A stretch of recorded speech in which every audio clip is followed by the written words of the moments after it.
afternoon, everyone. Hope you all had a great weekend. This is Christina Osborne from the ISO Stakeholder Engagement Group, and I'd like to thank you for joining the Extended Day-Ahead Market Working Group 3 meeting. We are in the third week of the EDAM Working Group meetings. It's kind of crazy, but time is flying by. This particular working group is specific to the greenhouse gas accounting and cost topics. I'm also joined by Kevin Head. He's going to be facilitating the discussion, and then Brian Jacobson will be capturing key takeaways. And then also the other panelists include Phil Pettengill. Phil is the coordinator for the EDAM Working Group meetings. And then we have George Angelides here today, who's going to be presenting on behalf of the ISO. So Kevin will first discuss the goals for today's discussion, and then he's going to go over a couple of housekeeping items before he turns it over to George to present on resource-specific GHG attribution. And then we'll have an open, we're going to open it up for logistical and technical question on George's presentation. And then at the end of the presentation, Brian will summarize today's discussion, and then Kevin will review topics for the next meeting. So we do encourage you to raise your hand if at any time you have a question or you'd like to share your perspectives. The facilitator will call on you when it's your turn in the queue. And just as a reminder to please state your name and affiliation so the rest of the group knows who's speaking. The working group meetings are recorded, and we do post the video files out on the related working group web pages. That link to the web page is provided on the resources slide at the end of the presentation. You'll also find presentations that George's presentation and other materials related to these meetings out on that web page. And just as a reminder to please request permission from the ISO before reprinting any related transcriptions. And if you are interested in presenting in an upcoming working group meeting, there is a link on that resources slide where you submit inquiries, and then also just send your request to let us know that you'd like to present, and we'll reach out to you and coordinate the logistics. So with that, I'm going to go ahead and turn the meeting over to Kevin. Hey, everybody. Confirming you can hear me okay? Yes. Cool. Hi, welcome everybody to meeting number 5 of Working Group 3. As Christina says, yeah, time is flying, but excited to get started on this next week, which I think will be when we start taking some big steps towards a more formal market design. I'll start with a couple of housekeeping items. The meeting on Tuesday the 25th was moved back to Wednesday the 26th because of conflict with the Regional Issues Forum, and the Wednesday meeting will be from 9 to 11 instead of 1 to 3. So just so everyone's aware of that next week. And I'll give another reminder of that on Thursday. I also posted a revised schedule to the website, which I hope will be instructive in folks thinking about which meetings they want to attend, and if you're going to miss them, how to kind of react to that. So please review that schedule. I'll give a more detailed walkthrough of what that schedule looks like at the end of the meeting today, just so everyone's aware of what we're planning for the next few weeks. We've had some folks volunteer to present, and I'm excited to hear those. So with that, I'll move into the goals of today's discussion. So as Christina mentioned, George Angelides from the ISO is going to present a resource-specific approach, how one of those could work in an extended day-ahead market. The hope of this is that the working group can gain an understanding of how this resource-specific approach could work. And the next step would be to identify design elements of the approach that need to be further fleshed out, or details that we think are relevant to the design of a market optimization. We're going to have subsequent meetings to discuss those elements in detail, but because George is an expert in this particular approach, I wanted to make sure that folks have a chance to ask him these more technical, logistical, practical questions of how it would work in today's call. The next call I want to, Thursday's call, to use as a way that we can establish some more qualitative perspectives of it, do an evaluation of a resource-specific approach. And so I request that in today's discussion, hold off on forming opinions or voicing your concerns or, on the other hand, your support of this type of proposal, as we'll get to that in the next meeting to discuss that in a more qualitative way.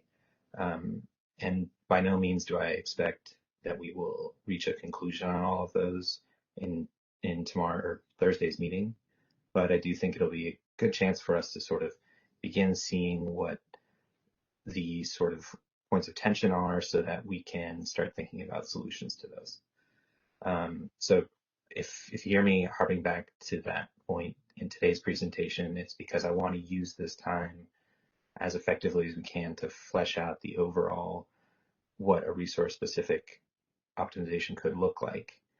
And then next week's meeting will focus on the unspecified approach, and we'll do something similar in assessing that qualitatively as well, the meeting after that.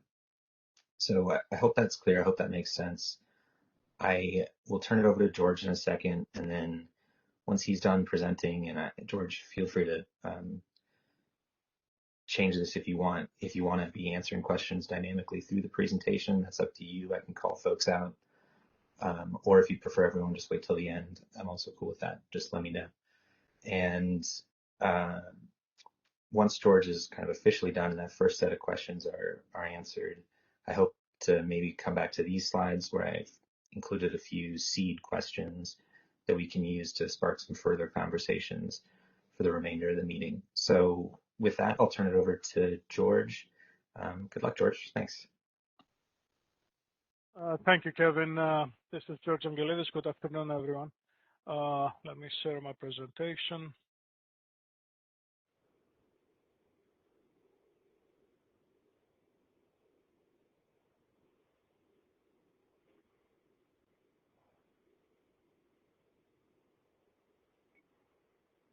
Okay, I'll share my screen. I do that. Okay. Kevin, if you can confirm whether this is visible. Yep, I can see it. Thank you. Okay, so the purpose of this presentation here is to do a review and describe how we have applied the greenhouse gas regulation model in EIM and answer the hypothetical if we're going to leverage this model, which is a resource-specific greenhouse gas attribution model.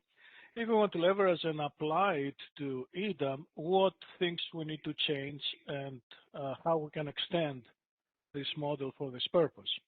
So I'm going to go ahead and spend a few slides here on reviewing known concepts, but maybe some of you are going to be exposed for the first time. But at the end of this section of the presentation, we're all going to have a pretty good idea about how we solve this problem in EIM. I'm going to stop for questions there to make sure that everything is clear. And then I'm going to proceed talking about how this model can be improved, enhanced, and how it can be applied to EDAM potentially. So basically, after the description and a little bit about what are the relevant CARB regulations, I'm going to talk about the limitations that currently this model has in EIM and what we can do potentially to enhance it, extension to EDAM, and the specific elements that relate only for EDAM applications that are not relevant to EIM for this particular model. So we have some relevant regulations that CARB enforces in California. There is the cap and trade regulation that has a declining cap on statewide greenhouse gas emissions, and a mandatory reporting regulation where currently resources that they are receiving greenhouse gas attributions, they have to report them to CARB, and CARB verifies those. So going back to 2014 when we started the EIM initiative, we were first faced with the challenge of how we could represent the greenhouse gas regulation of California in the EIM solution so that we have an efficient solution that actually considers the additional costs of the regulation in the optimal dispatch. And until that time, you only had the California market. So there, because all resources in California and all imports in California are subject to the greenhouse gas regulation, our models in the market, they didn't have any explicit representation of greenhouse gas costs in the bids, and I emphasize the bids, not the default bids, the bids that are submitted to clear the market. The assumption was that resources internalize their greenhouse gas regulation costs in the bids, so they were never explicitly represented in the market. And this is still applicable in EIM, all right, for imports at ISO scheduling points and for resources inside the California ISO that they submit bids. But I say here something that I have to return later. They must conform to the greenhouse gas regulation area, which is currently the California state boundary, but it's implemented a little different. I'm going to get into that a little later in this presentation. So we took the BAAs that are in California, and we defined for the implementation of this model, we defined that as the greenhouse gas regulation area. And currently, these are the California ISO, Bank, LDWP, and TID. And we're going to get a little bit on that later in this presentation. For imbalanced energy from EIM resources outside California, we were faced with this interesting challenge here, that if that energy serves load outside California, then it is not subject to greenhouse gas regulation. But if it is imported into California, then it is subject to the regulation and has some additional costs. So we wanted to come up with a model that will show up this additional cost, but only for the portion of energy that is deemed to be imported into California. Of course, we could go with something simple as segregating the resource capacity, having the participant designate what part of the capacity of the resource is bound for California and put a bid on that that includes the greenhouse gas regulation, what part is not going into California. But this would be terribly inefficient, would leave capacity on the table. What we wanted to do was to actually find a way for the market to optimally allocate capacity between deemed to be imported to California and not. So that led to the greenhouse gas regulation model in EIM, which I will very simply describe here with this figure. So you have California on one side, that's a greenhouse gas regulation area. The whole other collection of EIM entities that are not in California, that's the non-California side. There is no greenhouse gas regulation there currently. So you have resources in the non-California side. So what we want to do is basically these resources compete for serving load outside California. They compete with their energy bids. But then if that energy or if a portion of that dispatch represents energy that is imported into California through a transfer, then we wanted to add to that energy bid the additional cost of greenhouse gas regulation in the form of a bid that is submitted at the resource level. And then this transfer is really the mismatch of the power balance, if you will, outside California, so it's easy to calculate it. And in our model that we're using transfers between BAAs, it's as simple as adding up all the transfers for the BAAs in California, those four I mentioned in the previous slide. So if you do an algebraic sum of that, then you have all the energy that is imported into California. We call it here California transfer. And then we go and allocate this to all these resources that have a greenhouse gas bid. We use the greenhouse gas bid to do this allocation in merit order, essentially. This is more of an accounting mechanism. We don't take into account transmission constraints or something complicated like that in this allocation of the California transfer. It's just an attribution. And then each resource that participates in this program by submitting a greenhouse gas bid receives a greenhouse gas attribution. That's the reportable quantity to CARB. This is what is deemed to be imported into California. The constraint that does this allocation from the California transfer to all these resources that have bids produces actually a marginal greenhouse gas price that is used in set limits. So we took the EIM model and we expanded it to add this support for greenhouse gas regulation. We added the greenhouse gas bid. That's an optional bid for each EIM participating resource outside California. And we made that greenhouse gas attribution a control variable, so the market actually will optimally calculate that. This was the trick that we wanted to achieve, of having the market optimally allocate the dispatch of the resource between what is consumed externally and what is imported into California. We added the greenhouse gas bid cost in the objective function so that this allocation of greenhouse gas attribution is done in merit order. Essentially, we first take resources with a lower greenhouse gas bid and then higher to have a more efficient solution for the overall market. Something very important that I'm going to get to it next as well, we limit the attribution.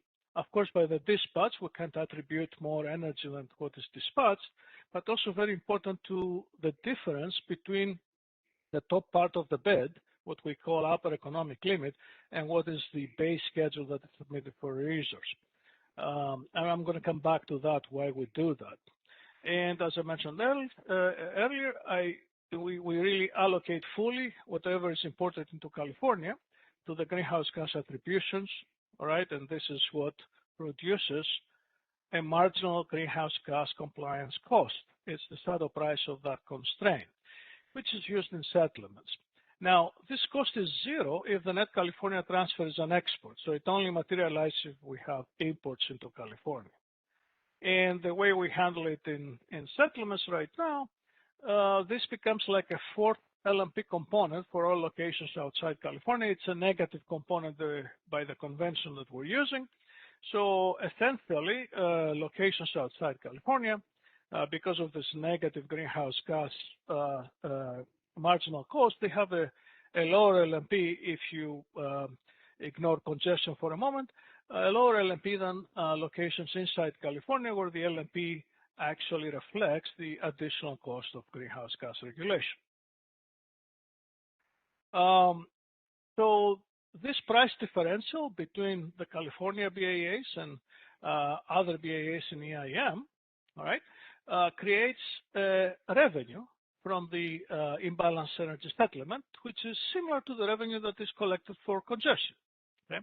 This is not congestion technically, but it is another way that you can have a price difference between BAAs, which results in revenue. And that revenue, what happens now is that we take it and we pay it to the EIM participating resources outside California according to their greenhouse gas attributions.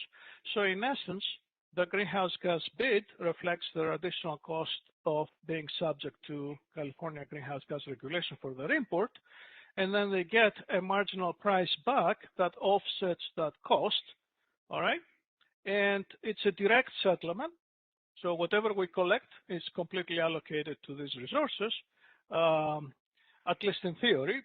In reality, there is difference because of metering that is different than the schedules, but in reality, the theory says everything is allocated out completely, so the market operator is revenue neutral. So this is a very straightforward outcome for settlement. Hey, George. Yes. I see that we have a hand raised. Do you want to finish the EIM background first, or do you want to go to a couple of questions? Yeah, I would like to finish the existing EIM model so that then we can get all these questions holistically. If I think that's probably better way to handle it right now. Great. Okay, Alva, just hold on for a little bit, please. Thanks, George. Go ahead. Thank you. Sorry to break up your flow. Thank you. Please bear with me. I just want to complete the presentation on the current EIM model, then we'll open for questions. So I want to discuss the issue of secondary dispatch here. So first of all, let's explain what's the primary dispatch. So we consider the primary dispatch to be the counterfactual solution for each EIM BAA uses its resources to dispatch so that they can serve internal load, their own load. And for that purpose, we're using the base schedules. We assume that to be the primal dispatch because that is the part of the resource plan for the resources of an EIMBA that are submitted to the market operator. And it's not only internal resources, you may also have imports and exports that are declared as base schedules. So overall, this reflects the plan of how its EIMBA intends to serve their own load. And that's what we call the primary dispatch. Then EIM does economic displacement to find the most efficient way to serve the load over the entire EIM area. And some of that energy is imported to California, may be imported to California through the greenhouse gas model that I described earlier. And one of the issues that are raised here with this attribution is the secondary dispatch, or also referred to as emissions leakage, saying the following, that as EIM dispatches resources external to California and deems some of their dispatch being imported into California, EIM also dispatches other external resources potentially to backfill energy that is would be otherwise consumed externally, but now is deemed to be imported into California. So the imports into California through the mechanism of the greenhouse gas bid cost that I described earlier captured the effect of the emission costs for that energy that is imported into California.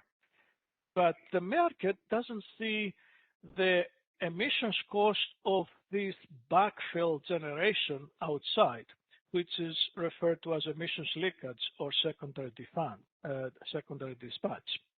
So there is something that is missing. Although the market has the most efficient solution, as the bids are used to clear the market, there is potential some secondary dispatch, and the emission intensity of that secondary dispatch could be higher than the emission intensity of greenhouse gas attribution, so there could be some leakage. Now, the current EIM model does not fully account for the atmospheric effect of secondary dispatch because we don't see that cost. It's very difficult to isolate this secondary dispatch from the normal economic displacement that the market will do overall in the entire market. So that's an important aspect here. And let me go to the next slide. So because of this, we made efforts to limit this secondary dispatch.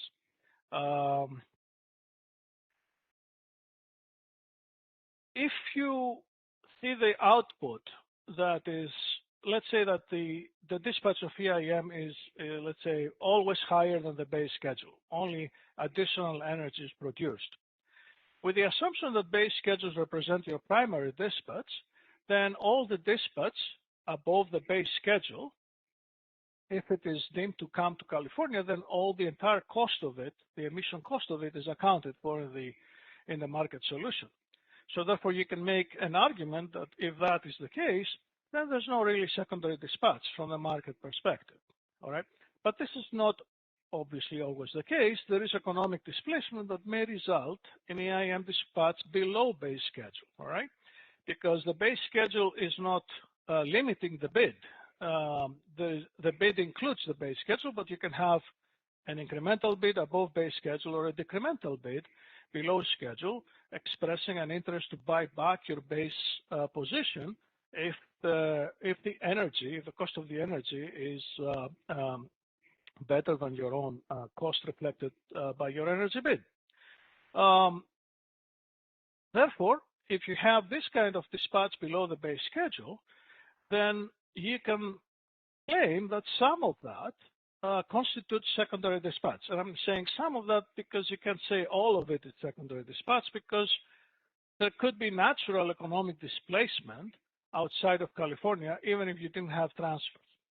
But some of it could be because of secondary dispatch, and if you want to limit that, you want to do something about it. What we have done in EIM is we limit the greenhouse gas attribution not only by the dispatch, of course, because you cannot get an attribution higher than dispatch, but also we limit it to the energy bid volume that is above the base schedule. So anything that is between in capacity number, not in range, anything that is the megawatts that are between the top of your bid or your base schedule also provide a limit to the greenhouse gas attribution.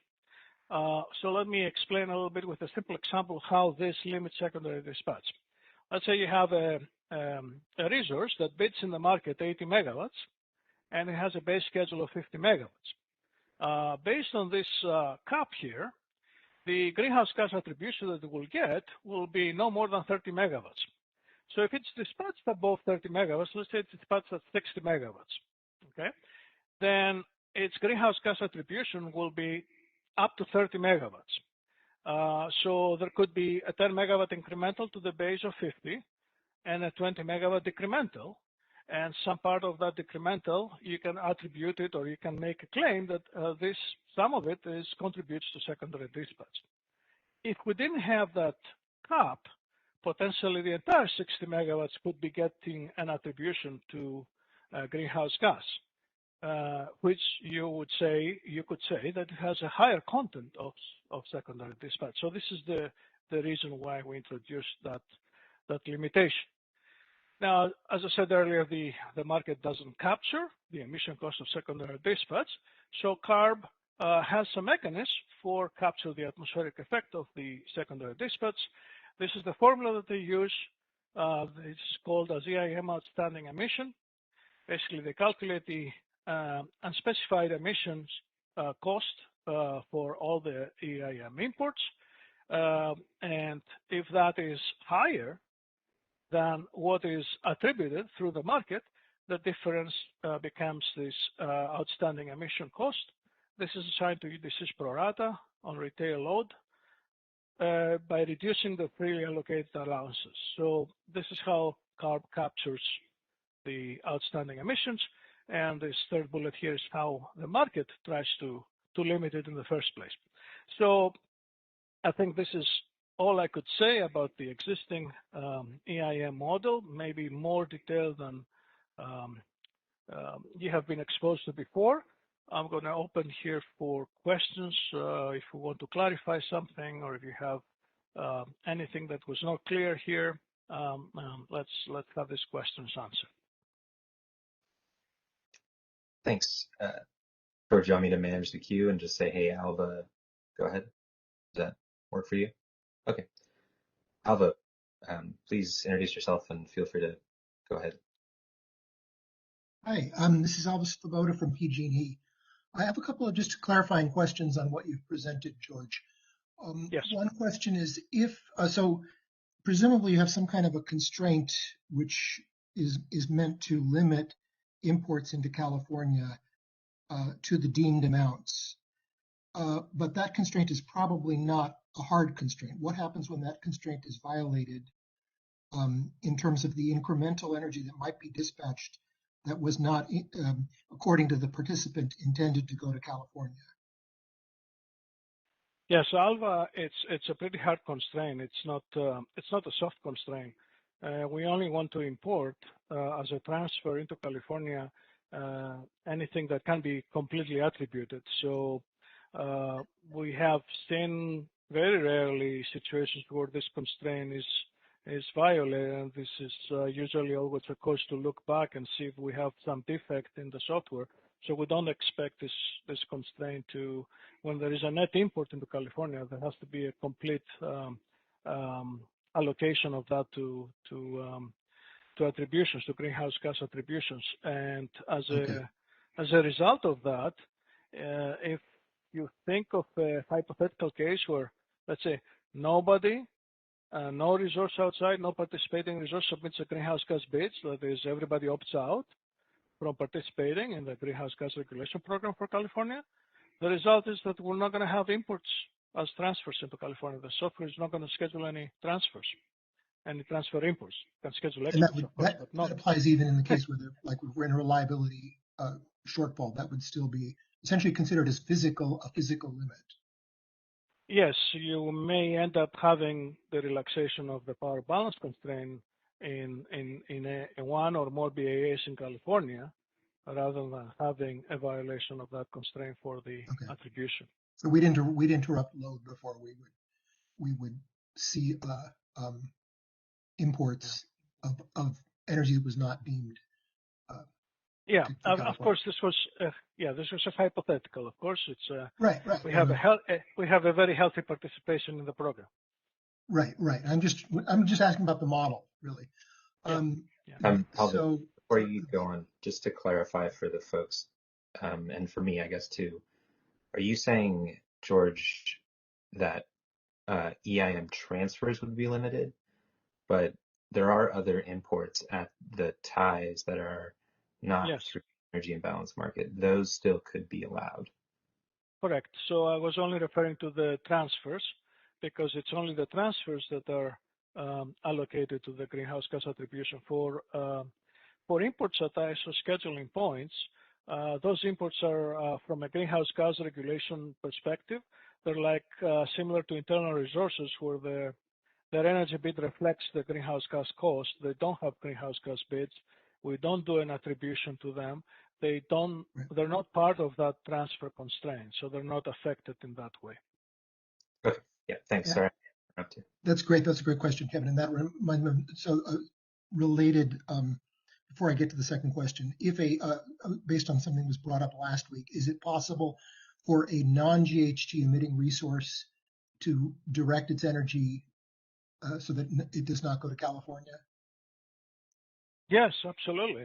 You're talking about non-emitting resource, but any resource in general, because the greenhouse gas bid is optional, you can opt out from and then obviously you will not get an attribution.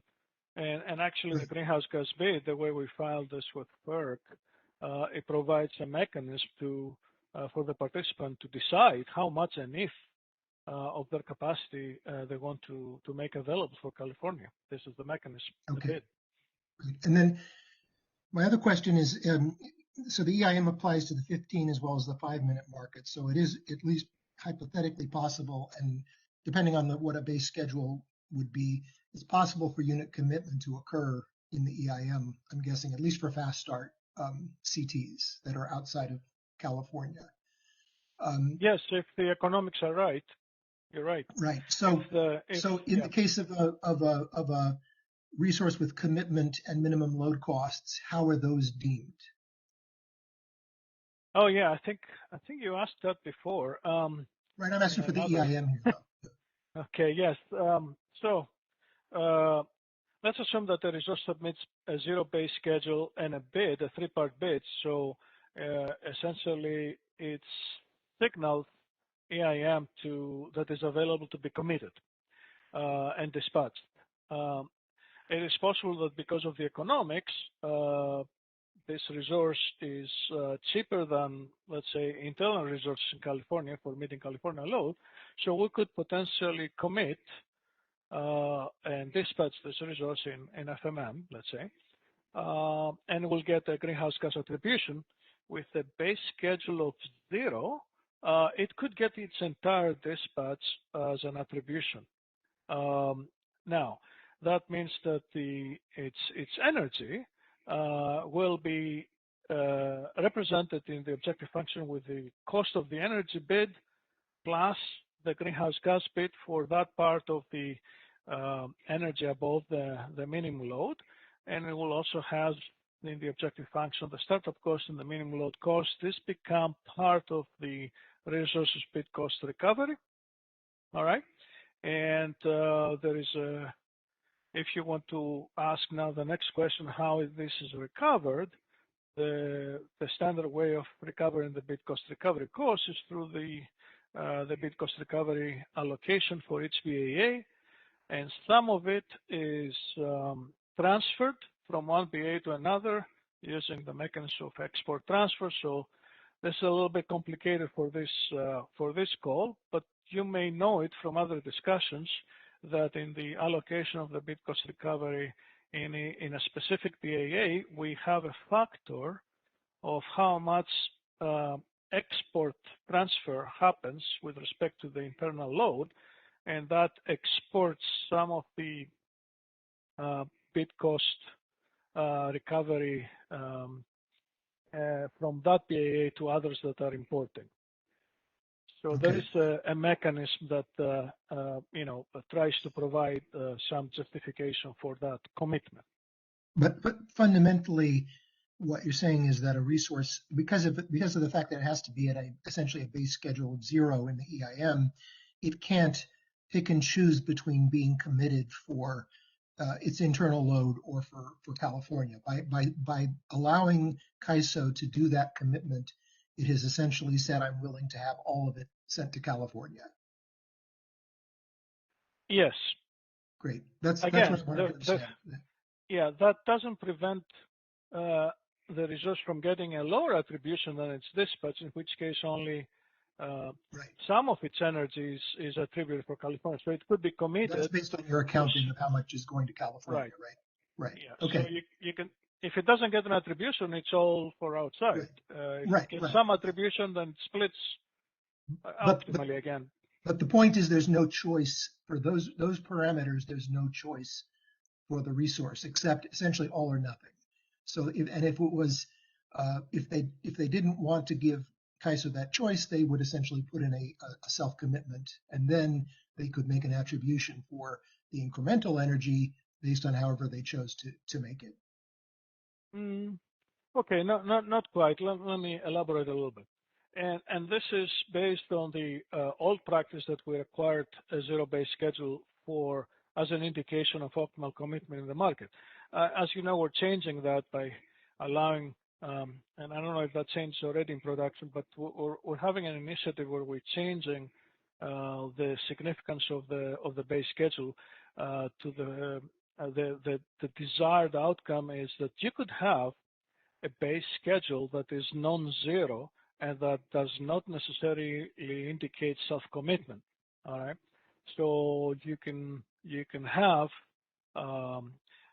the option for the market to commit the resource, all right, and still have a non-zero base schedule.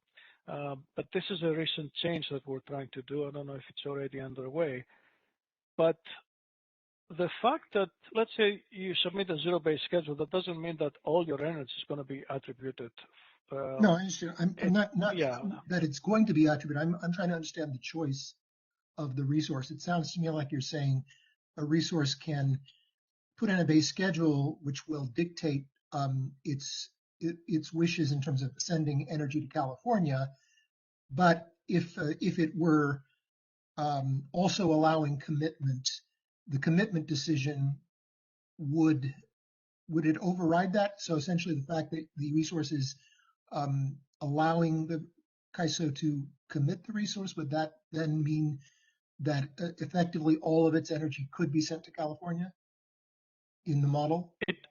It could, but it doesn't have to. That's what I'm trying to say, that it's not an all or nothing, right? But it could. You could theorize that this resource was committed so that its energy is serving California load, and you will see that as an output by having a greenhouse gas attribution equal to the dispatch. Great. Thank you. Thank you for all the clarification, George. Excellent. Thank you. You're welcome. Thanks, Alva. I will, if you wouldn't mind taking your hand down if you don't have any other questions, please. The next name that I saw in the list was Jeff Spires. Jeff, you want to go ahead and ask your question? Sure. Thanks, Kevin. It's Jeff Spires with PowerX. Hi, George. I just wanted to give you some feedback on this slide and get your thoughts on something. And I know we're sort of reserving the discussion around this solution and how it would relate to EDAM, whether that makes sense or not. But I know that eventually you're going to be discussing extending this concept. And so I think it's good here that we're clear about what the algorithm is actually doing. And the reason I say that is I think that there, you know, if you're not really immersed in the details, I think there would be a natural assumption by you know, someone just trying to understand how this works, that there would be a connection between resources that are incrementally dispatched in the EIM and resources that are deemed. And so, you know, you might have a situation, say, where two different resources get incrementally dispatched, and you have a decision to make about, well, which resource do you assign the GHG responsibility associated with the delivery to California. But I think that there's, you know, a less common understanding that the algorithm itself doesn't contain that link. And the reason I raise that is that I don't think the second bullet around economic displacement may result in secondary dispatch is really capturing the whole issue, because the challenge is that there's no connection between what's incrementally dispatched and what's deemed. And so what can happen is you can have a base scheduled resource that is running exactly to that level. It doesn't change its production at all. It's base scheduled to meet load outside of California, but it can get deemed through the algorithm. And of course, that means that there's some other resource that is getting incrementally dispatched and is not getting deemed. And so you can get into a situation where a resource that doesn't change its production is assigned the GHG responsibility, while some other resource is actually increasing its production and the cost of its GHG emissions aren't accounted for. And so I think that this is a broader problem than just economic displacement resulting in that. I think this is something fundamental with how the algorithm works, and I think it's just important to understand that. And I recognize that the CAISO's made some enhancements, including capping the quantity of GHG attribution to the incremental headroom, but it's also, I think, important to clarify that that's just limiting the quantity. The algorithm still fundamentally will select the cleanest resources, including the portion that's already base scheduled. And those are really important elements of the design to understand, because we're talking about expanding this to a different market, which we don't think is a good idea, but you know, we'll get into that later. But I think having a good understanding of what the inherent limitations of this approach are is really important. So I just wanted to emphasize that's part of the struggle here. Yeah, thank you, Jeff. And that's why I mentioned that example that had attribution below the base schedule. It was an example where a resource had a 50 megawatt base schedule, a 60 megawatt dispatch, and a 30 megawatt attribution, so 20 megawatts below the base schedule were attributed. In your example, it would have been dispatched at 50, and it could have up to 30 megawatts attribution, although it was running at 50, its base schedule.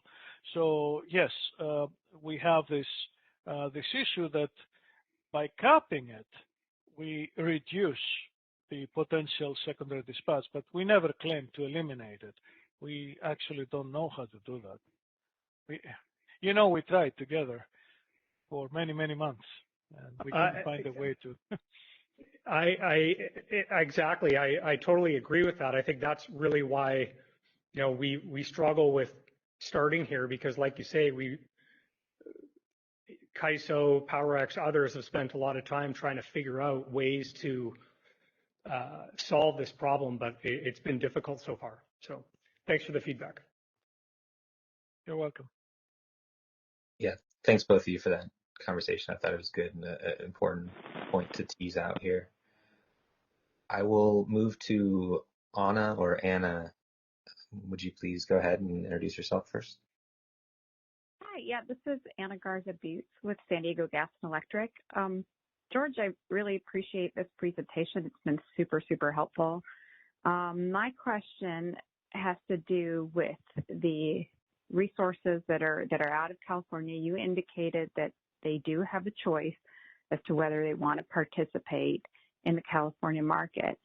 And I believe you also said that the settlement will make those resources whole in terms of the GHG costs if they do indeed, get dispatched to serve California.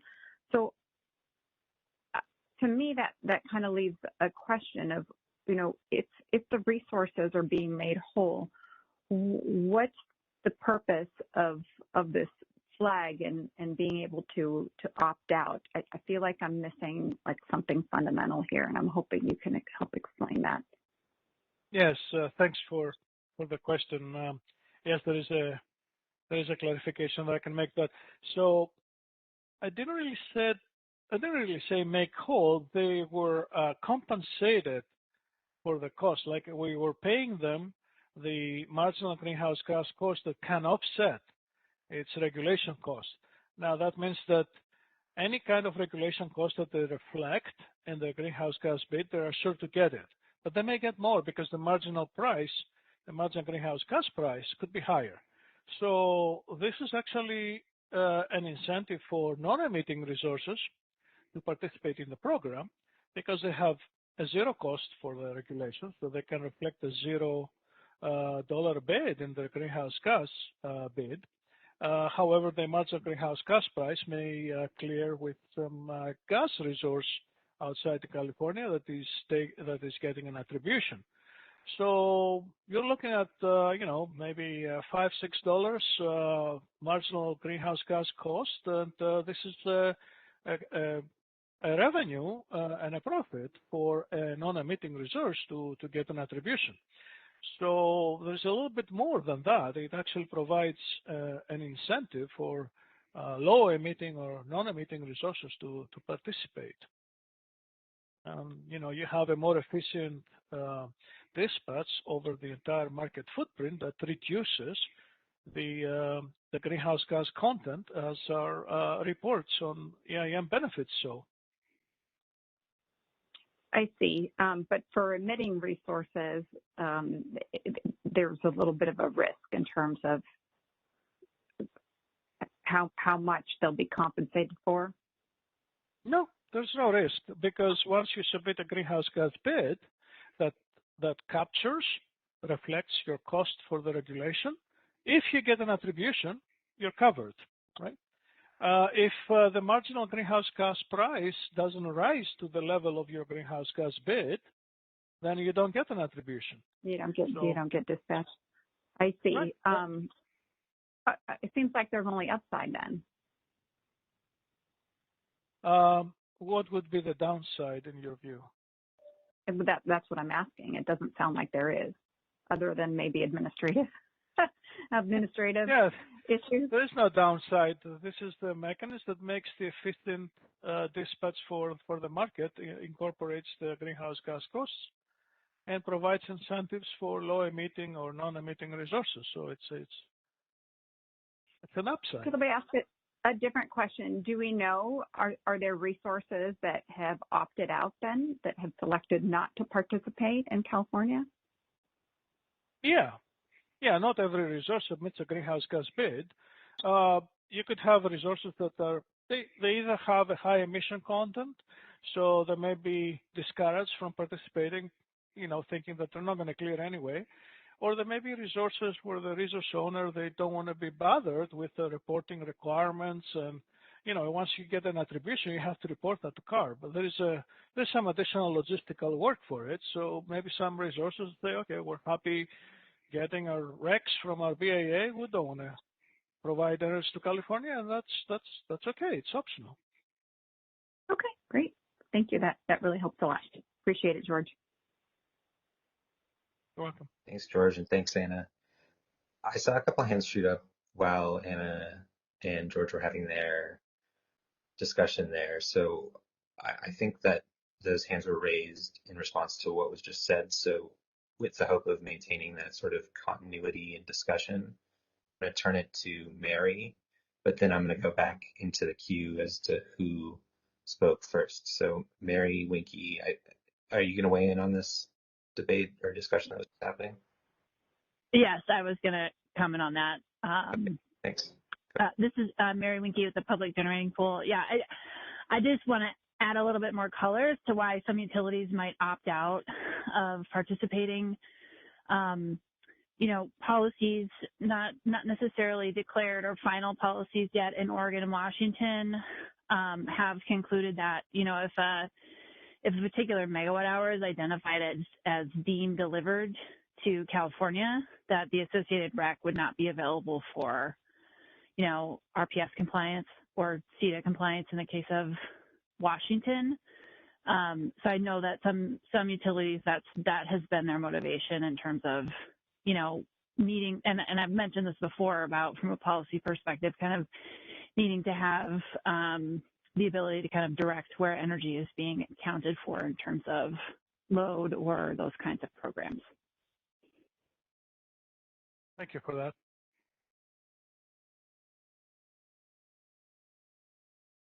All right, I was having a little trouble unmuting myself. Thank you, Mary. That was a good point. And I hope that's helpful in chewing over that point as well. I will turn to Kathleenlbert. Please go ahead, Kathleen. Hey, thanks, Kevin. This is Kathleenlbert. Excuse me, from Vistra. I just have a couple clarifying questions. One thing responsive to the discussion is that I heard you say something interesting about how if the greenhouse gas price doesn't rise to your greenhouse gas bid adder, then you don't get an attribution. I just wanted to clarify that I heard that correctly.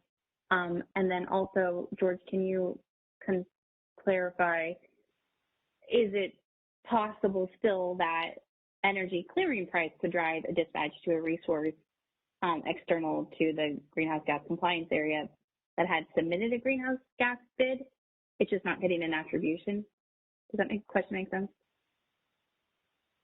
Yes. So okay. If you don't submit a greenhouse gas bid, you will not get an attribution. Essentially, you're opting out. So that's clear for your first question, if that's what you were asking.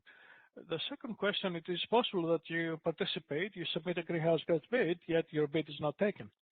So you're dispatched, but you don't have an attribution, although you bid for it, and essentially your energy is consumed outside of California, right? And can you explain the mechanics of your dispatch? Your attribution isn't taken. That makes sense for compliance purposes after the fact, but how do we ensure that your dispatch isn't contributing to a net import transfer? If you don't get an attribution, that means all other resources with greenhouse gas attributions account for the import transfer to California. As I said, this is allocated to the resources that participate based on the greenhouse gas bid in merit order. So let's say that your bid is $2 for putting some numbers here to do an example. Let's say you have a greenhouse gas bid for $2, and we have 1,000 megawatts import into California, and we go out there and we select resources in merit order on the greenhouse gas bid as they're dispatched, and maybe the last one we get is $1. Obviously, the $2 bid is not going to cut it in. The marginal greenhouse gas price will be $1. That resource with a $2 greenhouse gas bid is not going to get an attribution, yet it could get an optimal dispatch for its energy to be serving load outside California. So that's a possible outcome. Is it a possible outcome that it be dispatched and its injection does physically flow on the transfer path into California as well? It's just not physical the flow, net contribution. Yeah. Well, physical flow reflects to how the electrons flow. Mm-hmm. So this has nothing to do with this attribution of greenhouse gas, which is not looking at physical flow. Even the transfer is not a physical flow; it's a schedule, right? Right, understood. No, I'm thinking through the question Anna asked about what's challenging about these things, and I think I'd be interested in hearing from some of the environmental regulators or the environmental stakeholders.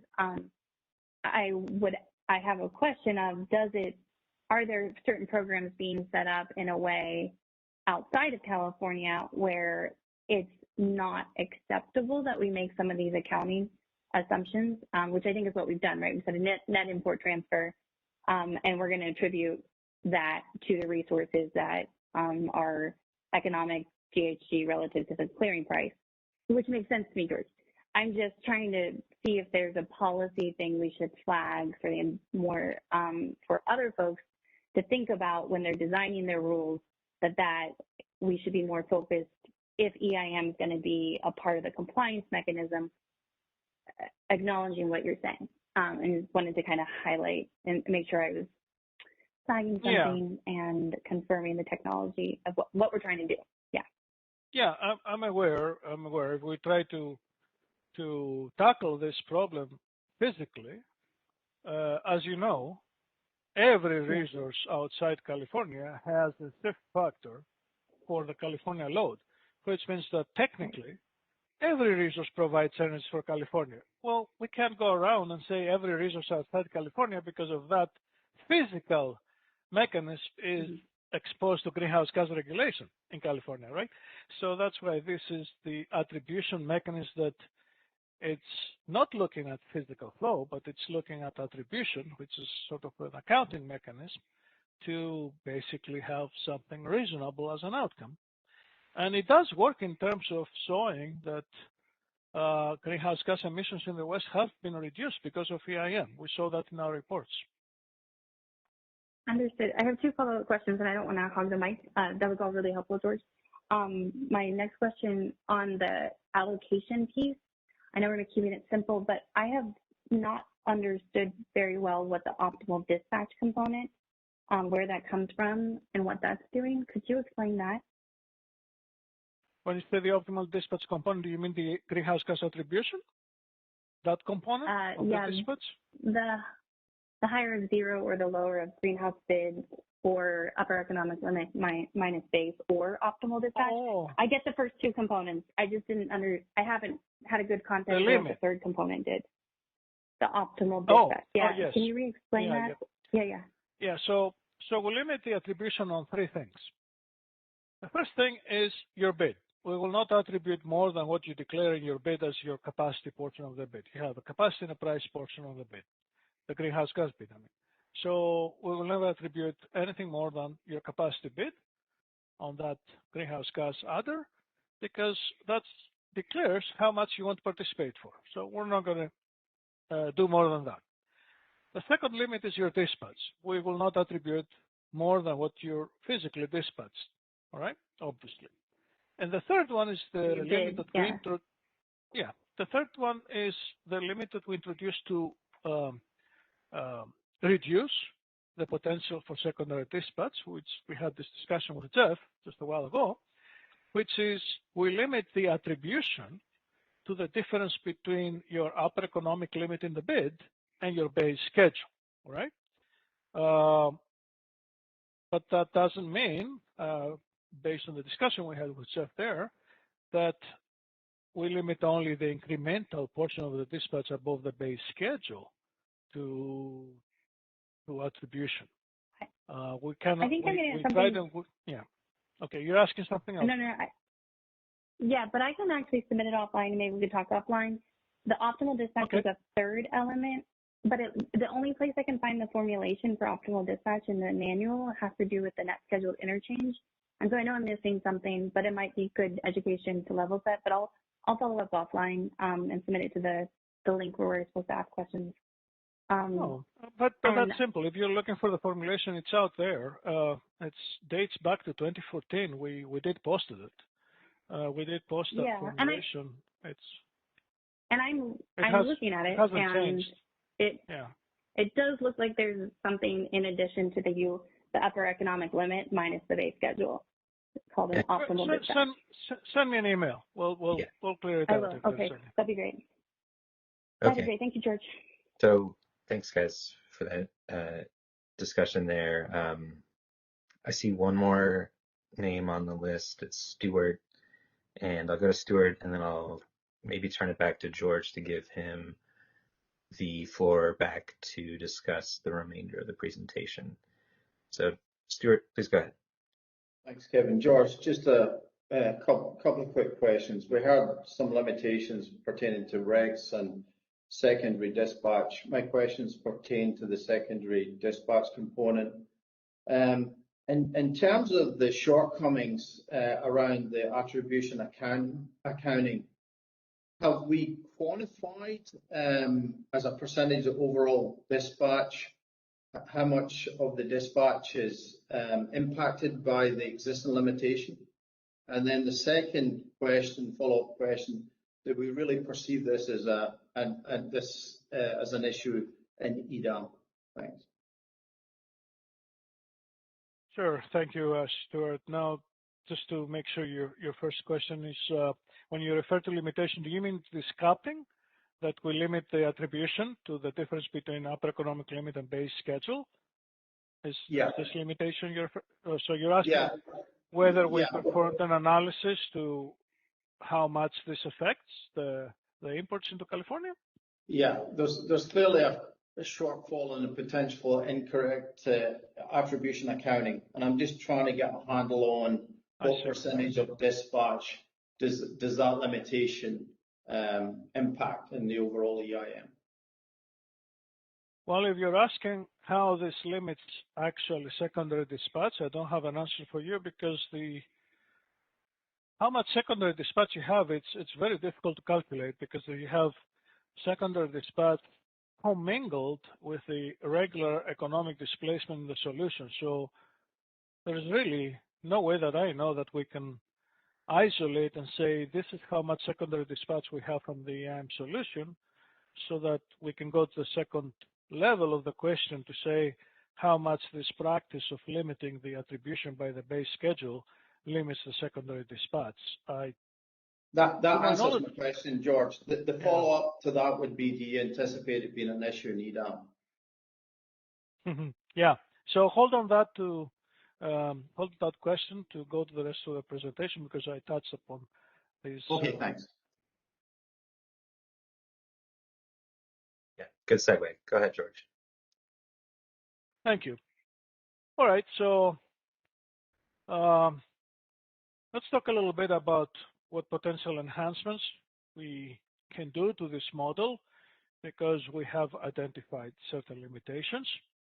And the first one is the fact that the current model aligns the greenhouse gas regulation area with BAA boundaries, right?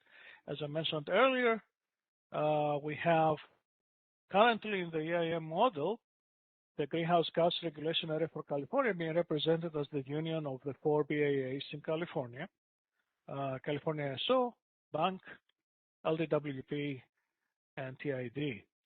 But this is not entirely accurate, because the state boundary does not conform with the BAA boundary, and the California regulation is on the state boundary. So we have some issues because of that, and from the beginning of the market, we have an issue with some load that is in Nevada, but is part of the ISO control area, and therefore, being part of the ISO control area is actually part of the California greenhouse gas regulation, the way our model represents it. So that load gets a slightly higher LMP, because the LMP in the greenhouse gas regulation area is slightly higher than the LMP outside, representing the additional cost of marginal greenhouse gas cost, right? So that's a problem. And then since LDWP joined EIM, we're aware that some resources that are in the LDWP control area, they're actually outside California. So these resources, if their energy is to be exported from LDWP serving load outside California, they're actually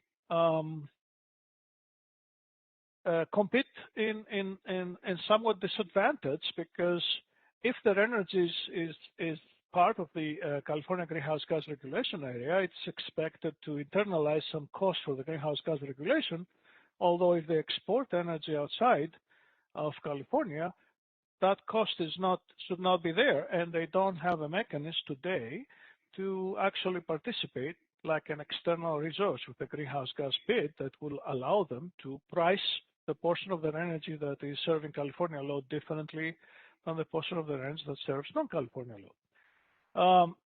So we're aware of these issues.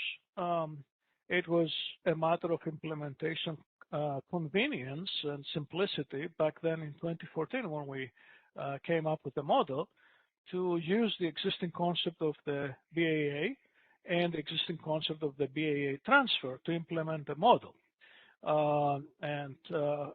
It was easy back then. There were few BAAs that were in EIM. Now we have many BAAs in EIM, and those BAAs are not, their boundaries are not aligned with the California greenhouse gas regulation. So we want to fix this. So one solution is to actually separate the definition of what is a greenhouse gas regulation area from the definition of what is a BAA. So you can imagine us having a different layer of definition of greenhouse gas regulation areas that is not related to the layer of how the BAAs are defined. And the same way that we calculate, in a similar way that we calculate BAA to BAA transfers, we can calculate a transfer into this greenhouse gas regulation area, right? And then use this transfer, and I'm going to call it a greenhouse gas transfer to differentiate from the BAA to BAA transfer concept. We can use this greenhouse gas transfer concept to allocate greenhouse gas attributions. So fundamentally, the model does not change, but the mechanics of representing what is a greenhouse gas regulation area and what is a greenhouse gas transfer change in the model, but it's going to work the same. But you have the benefit of really separating clearly what resources are within a greenhouse gas regulation area and what resources are outside. So that's one element that I believe that we need to fix, even for EIM's sake, irrespective of what we do in EDAM, but definitely if we're going to leverage this model to apply it in EDAM, this is something that we need to enhance. Another enhancement is the number of greenhouse gas regulation areas. Currently, the model supports a single greenhouse gas regulation area because that's how we started for, but it's not scalable as it is because there is greenhouse gas regulation development in the West, and there may sooner or later be more greenhouse gas regulation areas. It is unclear at this point how they're going to be linked, or if they're going to be linked with the California greenhouse gas regulation. This is something that we will observe and see how we will provide a solution to that. But irrespective of that, we should be designing some model that could support multiple greenhouse gas regulation areas in the future. So if we're going to do that with this model, what this means is that we'll have multiple greenhouse gas regulation areas, non-overlapping, which means that a resource can only belong to at most one greenhouse gas regulation area, right? And then for resources outside these greenhouse gas regulation areas, we will end up having multiple greenhouse gas bids, one for each greenhouse gas regulation area, expressing the cost of regulation for importing energy into that specific greenhouse gas regulation area. So because you have multiple greenhouse gas bids, you also have multiple greenhouse gas attributions, one for each greenhouse gas regulation area. And of course, marginal greenhouse gas prices. The marginal greenhouse gas price would be different for importing energy into one greenhouse gas regulation area versus another because the regulation costs may be different, the policies may be different. So essentially, the mechanics of the model don't change, but it becomes scalable and can handle multiple greenhouse gas regulation areas in a more expanded way than what we have today. Let me pause here and make sure this is clear what potential enhancements we can have to the existing model before we go to the next slide. Yeah, thanks, George. So just to make sure that we're level setting here, these are changes that could apply both to the EDAM and to the existing EIM. Cool. Right. Even if this is not a model that we're going to go through for the EDAM solution, I believe these enhancements are critical for EIM per se, so that we can have a good solution for the EIM to start with. Mm-hmm. Okay, so the first name I have in the queue is Jessica Zanow. Please go ahead, Jessica. You might have to unmute yourself, and also please remember to introduce yourself. Thanks. Hi there, can you hear me? Yes. Yes. Great, thank you. Yeah, this is Jessica Zanow. I'm with Pacificor. Thank you, George. Just had a question about your first point there about the aligning the GHG regulation area with BAA boundaries. How would you propose in this model to address GHG areas that span multiple, or the BAA spans multiple GHG regulation areas? Very good question. And the key in the solution is that we separate the definition of the greenhouse gas regulation area. So now it does not depend on how you define BAAs. It's an independent definition that you can have multiple BAAs in it or portion of a BAA. And it doesn't matter because you handle it at a different layer. So you calculate a transfer, a greenhouse gas transfer into that area, and that doesn't relate at all with the BA to BA transfers that are part of the existing market mechanism. So you have another layer that sits on top that does the greenhouse gas, that applies the greenhouse gas model. And of course, everything is co-optimized, but those two layers can have independent definitions. So you can have actually a greenhouse gas regulation area that can have multiple portions of BAAs.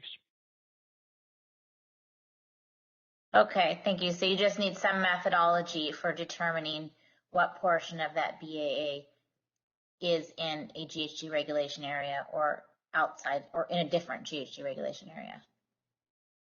Right, and probably the most natural way to go about that is with the state boundary, since the greenhouse gas regulation area is supposed to, or is expected to be aligning with the state.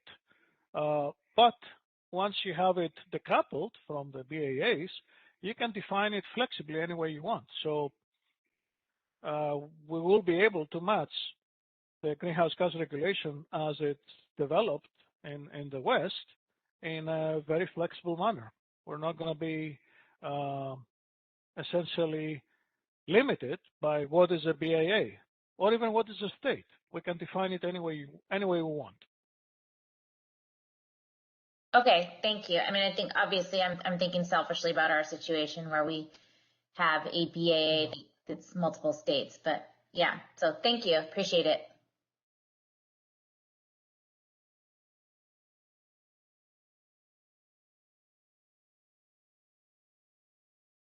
Kevin, you might be on mute.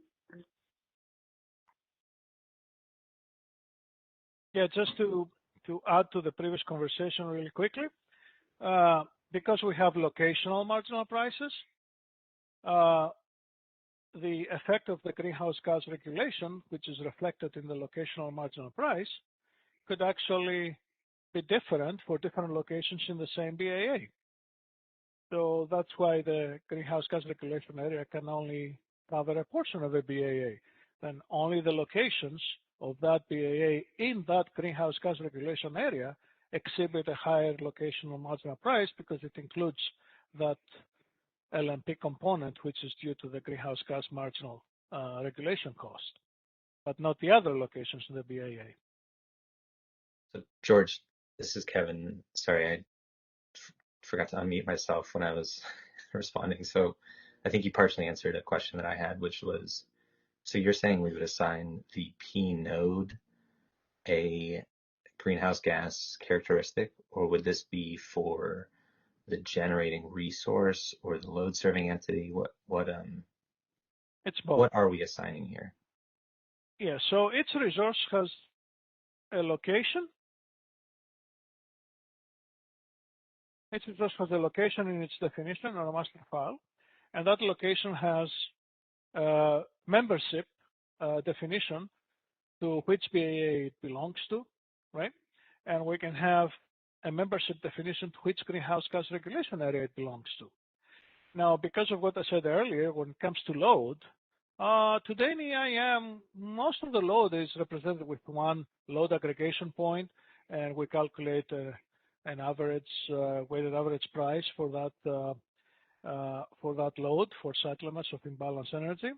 Now, if the greenhouse gas regulation carves portions of the BAA for a more accurate settlement for the load, we'll probably have to separate that load from the BA that is subject to a greenhouse gas regulation and define it as a separate LAP, a separate load aggregation point, so that they get their different price, which will represent the fact that they are part of a greenhouse gas regulation area as opposed to the other load. But these are technical details we can easily resolve. It's not anything complex.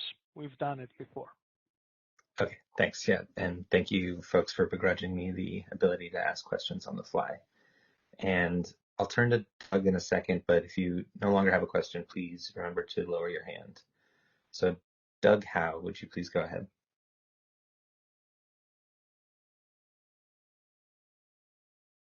Kevin? Hi. Yep, we can hear you. Okay, great. Thanks, George. Doug Howe, MOU, PUC MOU Group. I think, George, my question is kind of the reverse of the one Jessica asked. If you have a resource which is jointly owned by operators which are under different GHG rules, how would this mechanism handle that? Thank you. That's an interesting question. So I'll give you two answers. The one that first came to my mind is that whether a resource is subject to a greenhouse gas regulation, it pertains squarely on its location, not who operates it. For example, if in California, if a resource is located in California, it's subject to the CARB regulation, even if it's operated by an external coordinator. So I don't think that we have to face that issue because it doesn't matter who operates the resource or how many scheduling coordinators represent the resource. It's the location of the resource that really pegs in which greenhouse gas regulation area it is and which greenhouse gas regulation is under or is subject to. But here comes the second answer.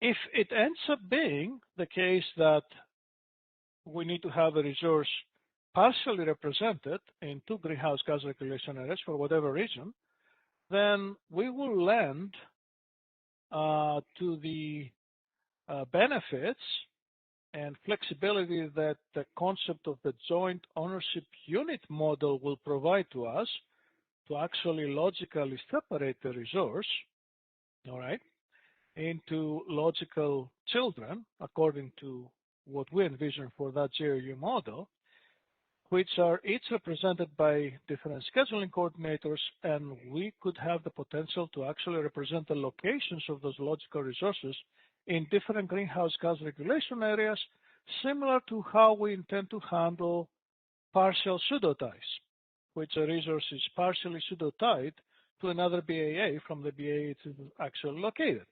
So it's a little bit detailed, but I don't see it as a limitation. It's quite flexible to handle all this kind of logistical issues.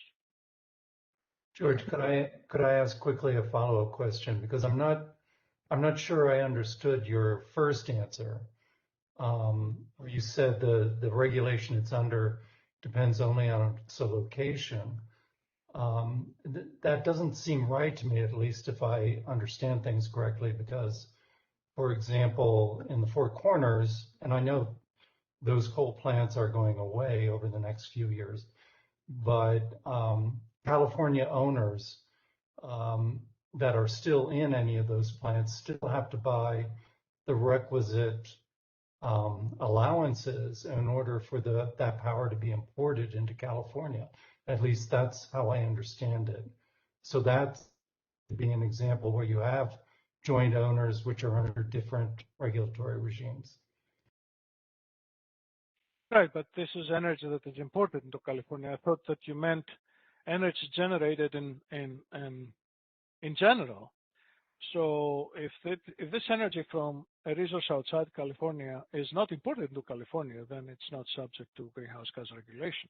I thought your question was that there is a resource that is situated, is located inside the greenhouse gas regulation area, but it could have different operators that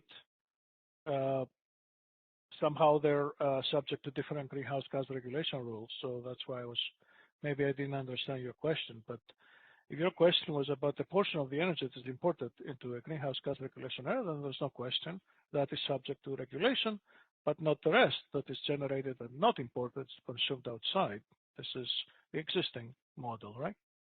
Well, I think you're right that I was assuming that this plant would have a single operator, but it would be sending its power into two different regimes. For example, the Four Corners power plant is under the operation of APS, but sends its power into both New Mexico and Arizona, and that power will eventually be under two different regimes for compliance. So that's kind of what I had in mind.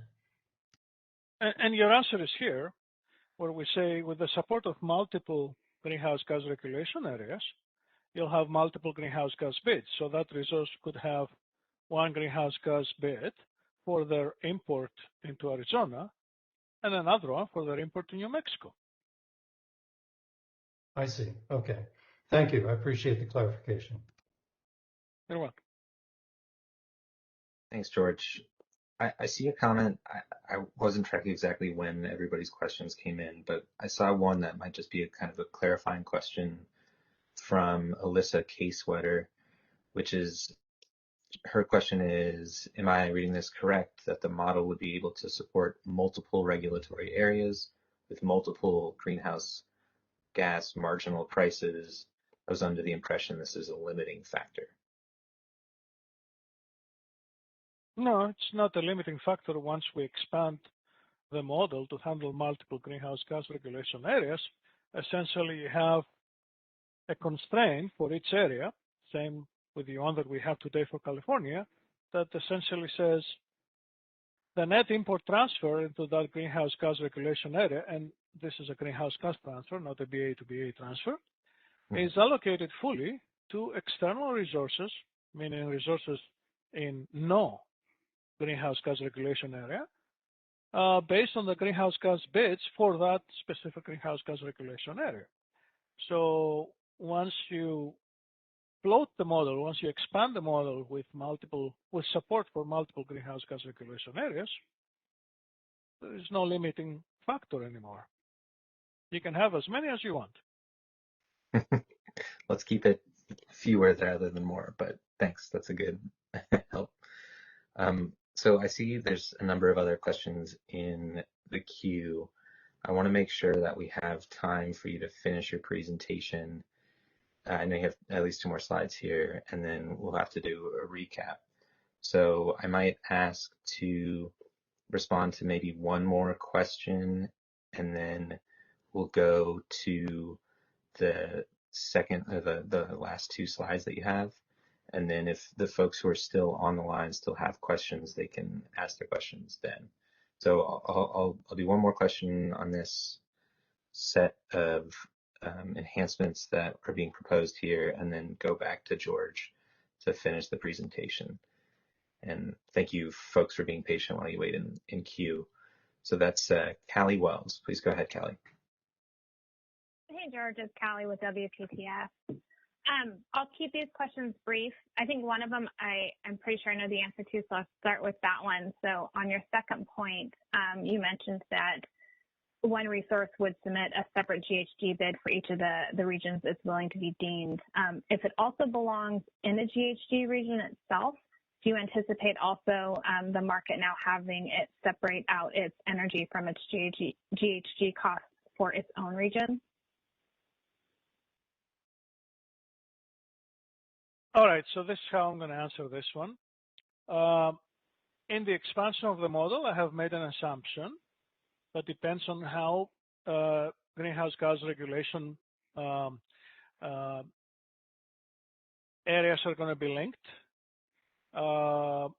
So if you're inside the greenhouse gas regulation area, I don't see a need to submit a greenhouse gas bid, because based on the assumption that I have made, a resource inside the greenhouse gas regulation area, all its energy produced is subject to that area's regulation.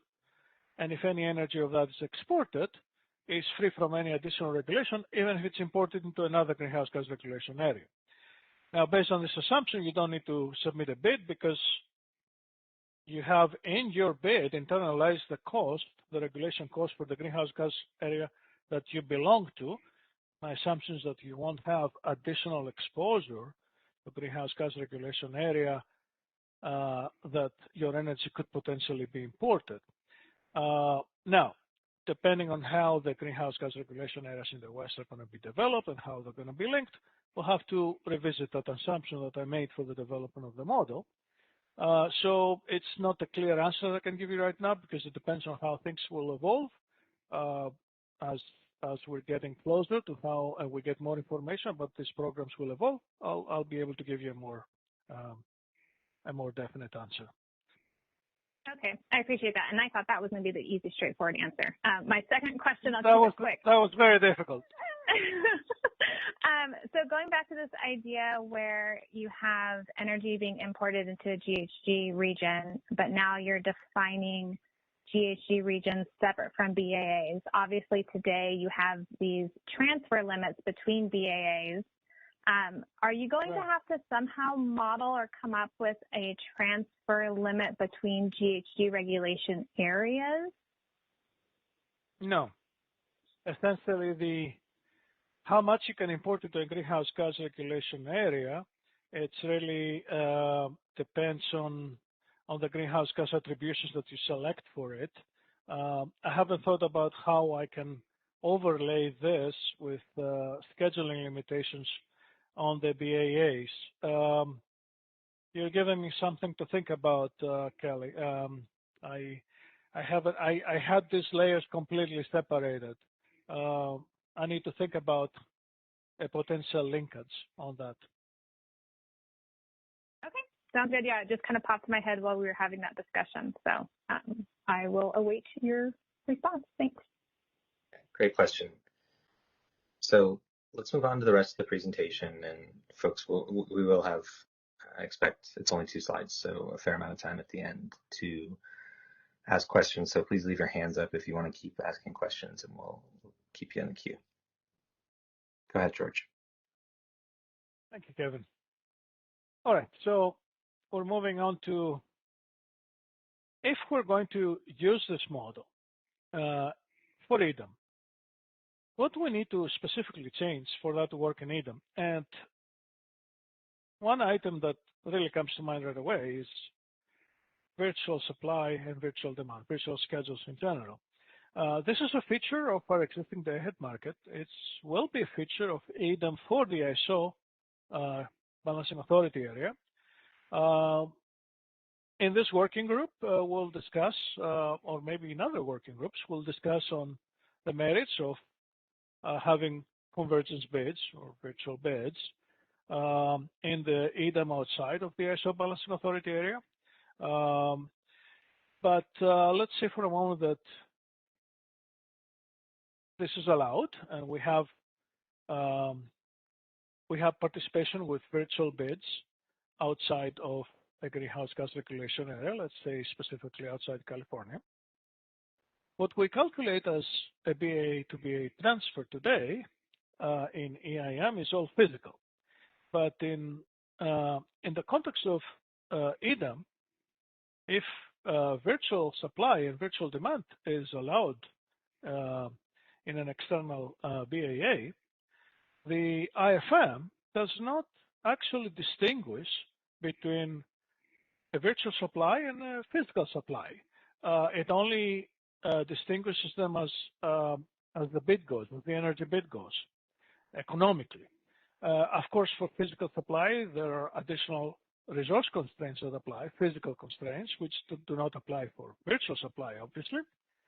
But other than that, from an economic standpoint, virtual supply is treated exactly the same as physical supply, and it can clear the market if it's on the money, which means that the content of a BA to BA transfer could be, at least partially, due to virtual supply clearing in the external areas.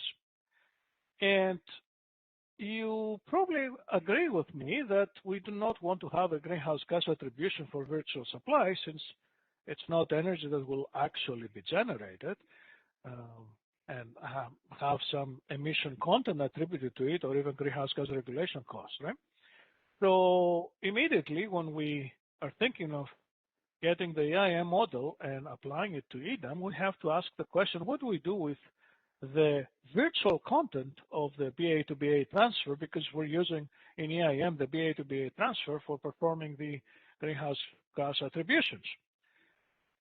And the solution here comes very conveniently, I may say, from the previous expansion and enhancement that we're thinking of actually detaching the definition of the greenhouse gas regulation area from the definition of a BAA and calculating greenhouse gas transfers and using greenhouse gas transfers for the mechanism of allocating greenhouse gas attributions.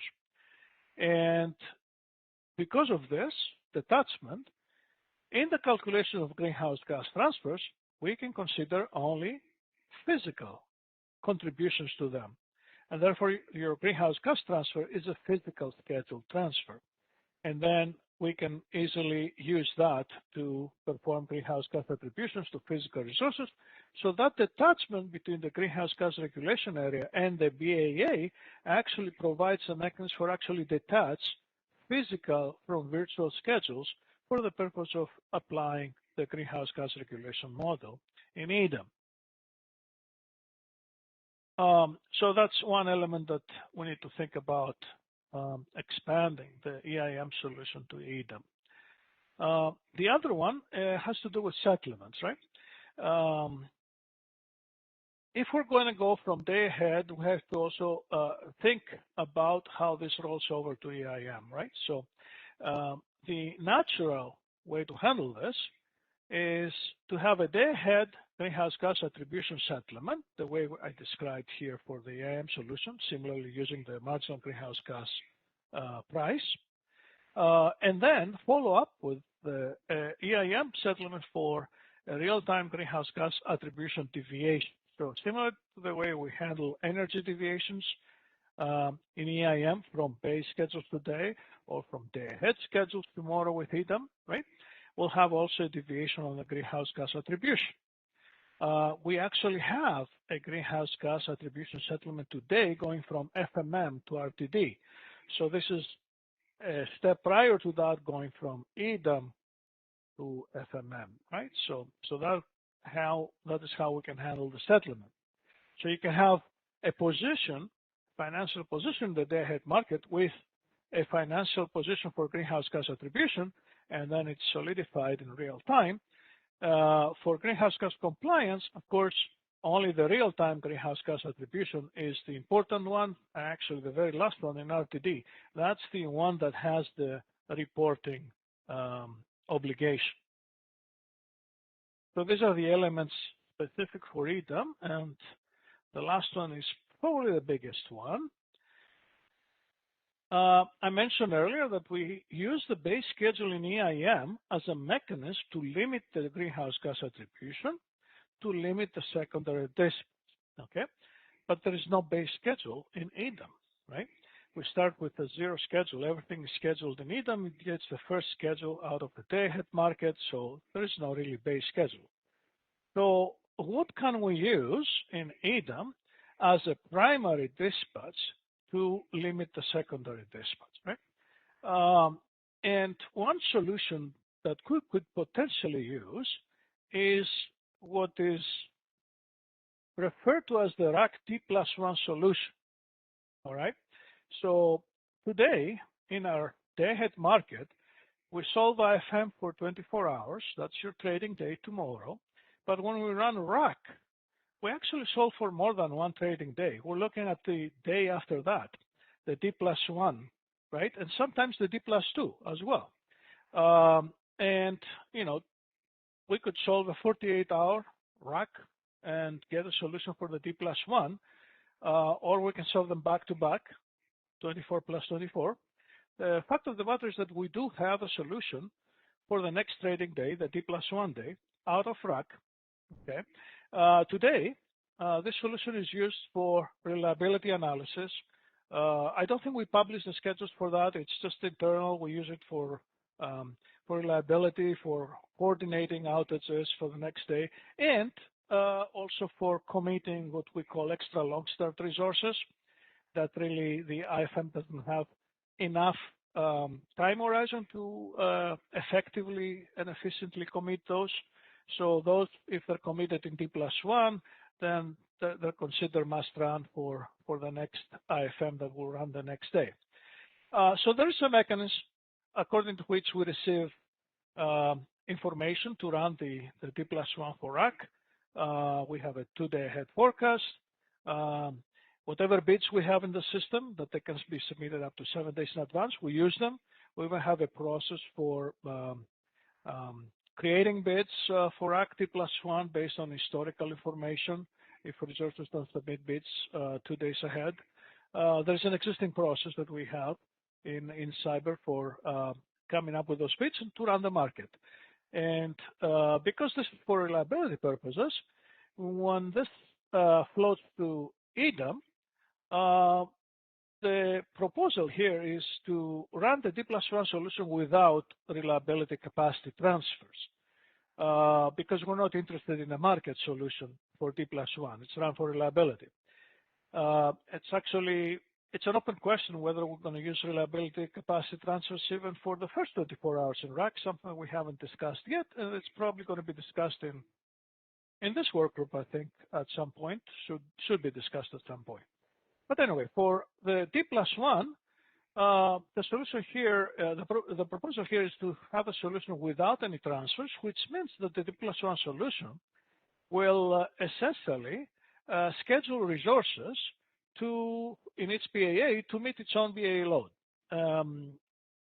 Of course, if we have any bucket 1 transfers declared 2 days in advance, we'll use them, right? But in general, the solution will schedule resources in its PAA to meet its own load. Well, that is exactly the primary dispatch solution that we're looking for, and it could serve the purpose of the base schedule in EIM that is used today for limiting the secondary dispatch. So the proposal is to use the rack D+1 solution to limit the greenhouse gas attributions in IFM based, again, on the difference between the upper economic limit and what is this rack D+1 solution from the day before. I'm going to list 2 caveats, of course. It's not perfect. Nothing is perfect when it comes to separating primary and secondary dispatch solution. It's a very difficult problem. And this solution here has these 2 caveats. We're using 2-day ahead forecast, so it's less accurate than the day ahead forecast, obviously.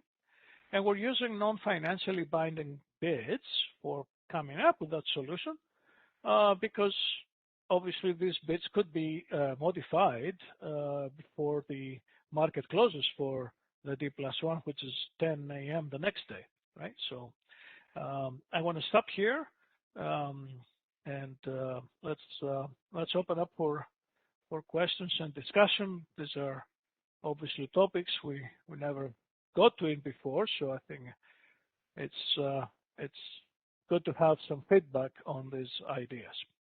Thank you. Kevin, you can open up for questions. Yeah, sounds good, George. And just to clarify, this is just one of the limitations that would be applied to limit the attribution in the day-ahead market horizon. And it's really just one component of one of those limitations. Right. The other 2 are still the same. We won't attribute more than your bid, and we won't attribute more than your day-ahead schedule. Thanks. So before I turn to VJ, who's been very patiently waiting with his hand up, I will say that I do want to cut it at 250. So if anyone has any additional logistical questions of how this works, please submit them in the tool. I can't guarantee that we'll get back to you, but I think it's in everybody's advantage if we can get as many of these questions answered now. And just keep in mind that we will have further discussions on these different approaches, but those will be in future days. So anyway, I'll turn it to Vijay. Please go ahead, Vijay.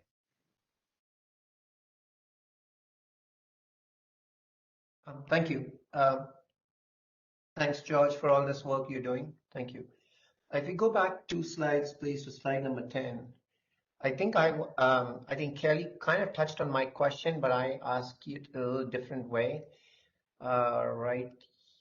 I think this one is good. Yeah, I got my math wrong. Oh, 10, yeah. So I would like to flip the question a little differently on the first issue that you bring up.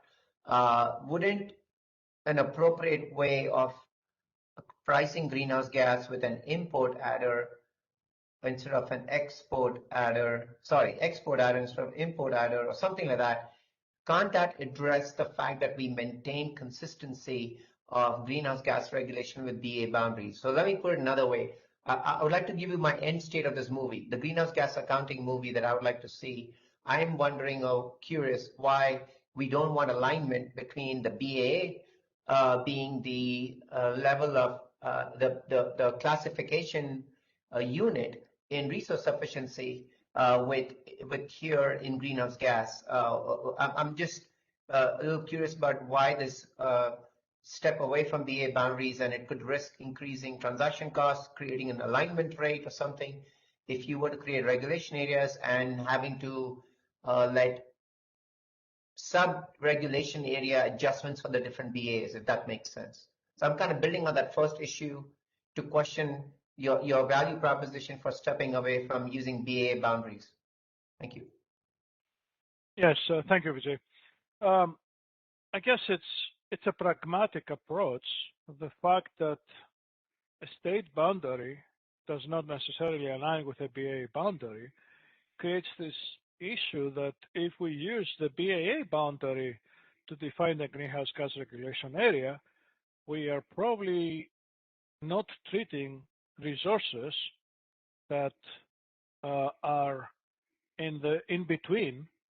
That could be either inside the greenhouse gas regulation area but outside the BAA, or vice versa, or don't treat them equitably compared to how resources are treated elsewhere. And that's why I mentioned specifically the resources that LDWP has that are outside California, but they're part of the LDWP control area. True. These resources, got it. You know. But very quickly, don't the BAs already do that in terms of load adjustments or cost allocation for other matters? So I don't mean to pick on Pacific Core, but Pacific Core is a great example of multi-state utility or any other utility for that matter in the West that is allocating load and related costs associated with load and upgrades or other things. There will be a similar attribution for the associated greenhouse gas impacts in those different states to meet the state requirements. I'm just curious why, if you've thought through that. Thank you. Yeah, so you're referring to cost allocations, and yes, as an example, HPA has specific cost allocations, but before you go to the cost allocation, here is like a question about bid participation. So for resources, let's say generators, okay, let's don't go to load for a moment. For generators, they compete based on their energy bid. So if you're situated outside the greenhouse gas regulation area, basically you want to market your energy separately for it being imported into a greenhouse gas regulation area or for external load. And this greenhouse gas bid gives you that ability to do that. But if you are part of a greenhouse gas regulation area, essentially your entire energy is subject to greenhouse gas regulation, and you don't have the ability to say this part of my energy is not subject to regulation because it's exported. So if you're in the gray area, like outside of a greenhouse gas regulation area, but inside the BAA, and we consider the BAA to be the greenhouse gas regulation area, you're effectively not competing on equal footing for serving load outside the greenhouse gas regulation area with resources outside that greenhouse gas regulation area. So it's not a cost allocation mechanism. It's a more fundamental equal participation in the market issue. Okay, thank you. Thank you for now. Thank you. Okay, thanks, George. I unfortunately will have to cut it there. I'm going to ask the folks who have their hands still raised to either save those questions for a future date or feel free to use the question submission mechanism that we have built. And I will turn it, well, first, thank you very much, George. This was really, really helpful. I got a lot of, new questions in my head and a lot of existing ones answered, and I hope folks feel the same way. I would like to turn it over very briefly to Brian Jacobson, who just will do a little recap of today's discussion, and then I'll give a little look forward into the future week's discussion. So go ahead, Brian.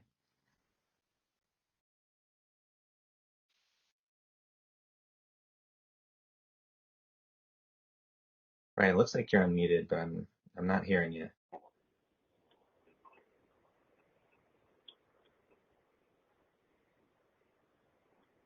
Brian, are you still on?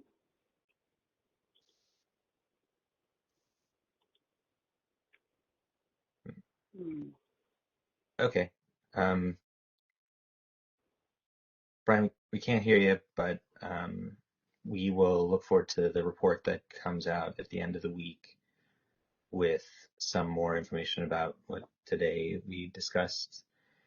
And George's presentation is posted anyway. Christina, can we pull up the schedule for future meetings just so we can have it in front of us? You see it, Kevin? I see your email. Oh, gosh. Okay. Stop sharing. Hold on. Pull that up real quick. Mm-hmm. While she's pulling it up, yeah, George will be available to come in at a future date if we need more logistical questions on this approach. And don't feel that we need to paint in all the corners right now.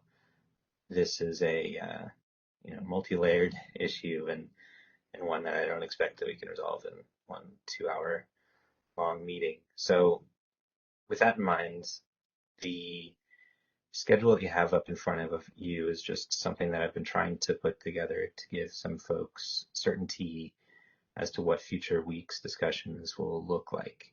So what we did today was cover sort of the logistics and the technical details of how this resource-specific optimization might work.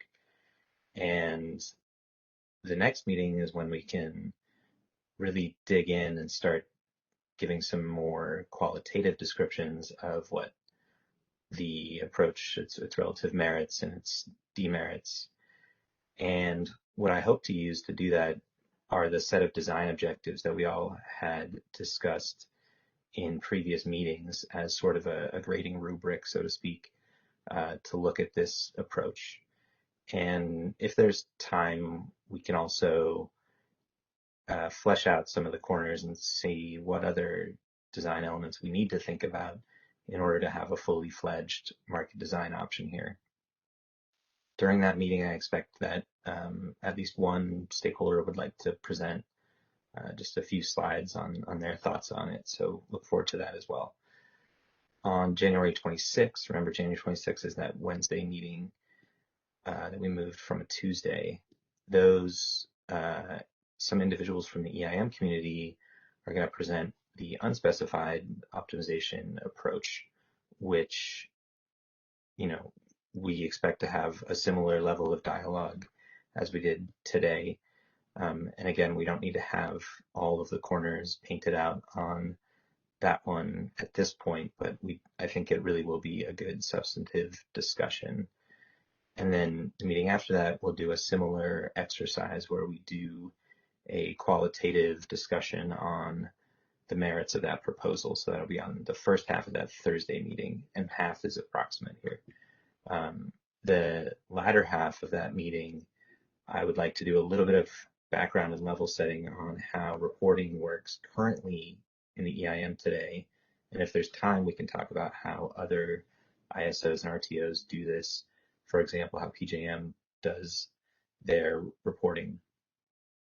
The reason why I want to set that ground level is on February 1st, we're going to have some folks coming from Washington to talk first about the Cap and Invest program. That program is still in flux, and they're working on the rules right now. So that'll just be sort of a preview of how that might work.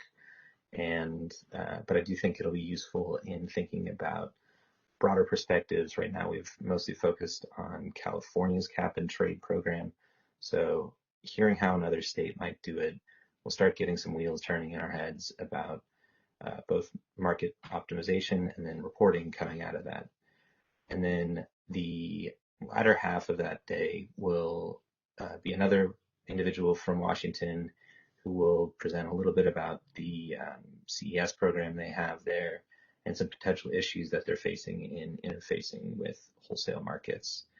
And then February 3rd, WRA will do a presentation on a potential west-wide generation tracking system and how that might integrate with a market optimization. So that's sort of what it looks like for the next few weeks. I'm not going to go any further into that, but keep in mind that even at that point, thinking about how much we will have covered, we'll still have a fair amount of meetings left to dig into more details on a number of these topics. So with that, let's see. Brian is back on. Maybe we can just do a little recap with him, and then Brian, if you just want to turn it back to Christina to close it out, that'd be appreciated. Okay, can you hear me now, Kevin? Yeah, we can. Thanks. Okay, yeah, thank you.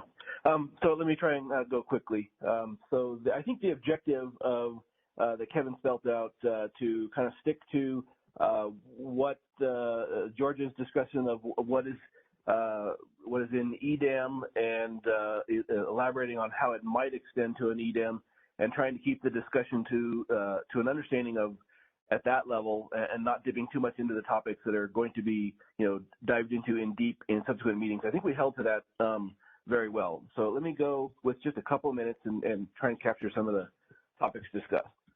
So George's presentation kind of focused on, what is in EDAM for greenhouse gas modeling and optimization, and how it might be applied to EDAM. He kind of discussed the example of the 50 megawatt base schedule external resource in EDAM, and we kind of leveraged that throughout the discussion for a couple of the topics, mainly on discussing the primary dispatch, secondary dispatch, constructs, and some other areas. Let's see. The Q&A around George's first part of the presentation had a couple of questions on the imports on constraints, or the constraints on imports. Question from Alva. I think that was discussed regarding that the constraint, transmission constraint, is not soft, and it would be rare, very rare that would be come into play in the optimization as a soft constraint. Also talked about fast start, how a fast start resource could be committed, and what the implications of that is, and bid cost recovery therein. There was a discussion around really kind of understanding why would a resource not participate? What's the downside to participating? So really, I think the end of that conclusion was that there probably wasn't, as far as we can see, some material reasons not to participate.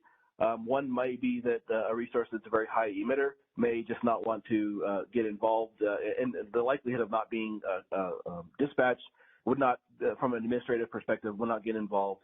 And then Mary also offered that possibly one other item may be that participating in and being dispatched in an hour might have an implication on that resource's REC.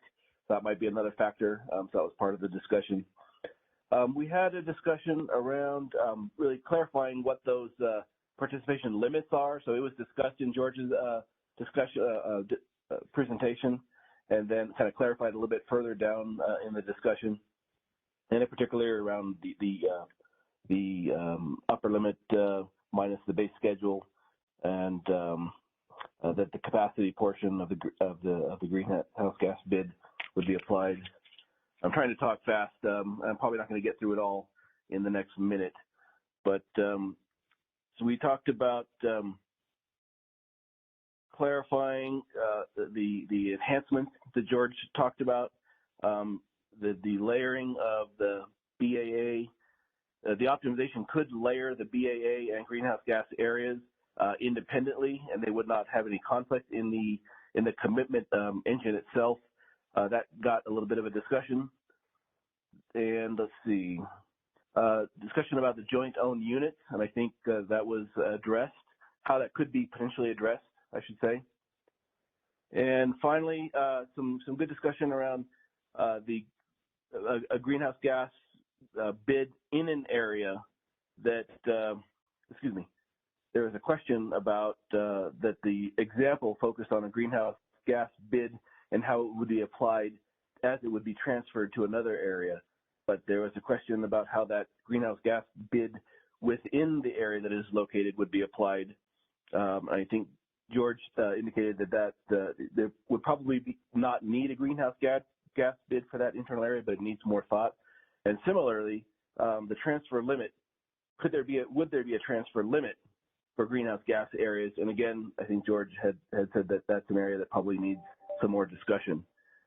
And then quickly, the final part of the discussion was around what changes would be potentially needed from the EIM and the day-ahead market for EDAM. George went through these three examples and really didn't have time for a lot of discussions, so I'll just stop my review there. Christina? Great. Thank you, Brian. So thank you all for joining us. I know it's a minute past the end time. Just a couple of reminders. So as Kevin mentioned, next Tuesday's meeting has been moved to Wednesday the 26th in the morning. That's because we have the Regional Issues Forum on the 25th. And then George's presentation is posted on the Working Group webpage. So if you go out to the Working Group 3 webpage, you'll find his presentation there, as well as the updated schedule that Kevin reviewed and other materials related to this working group. So thank you all very much for joining us, and we'll talk to you all Thursday. Enjoy the rest of your day.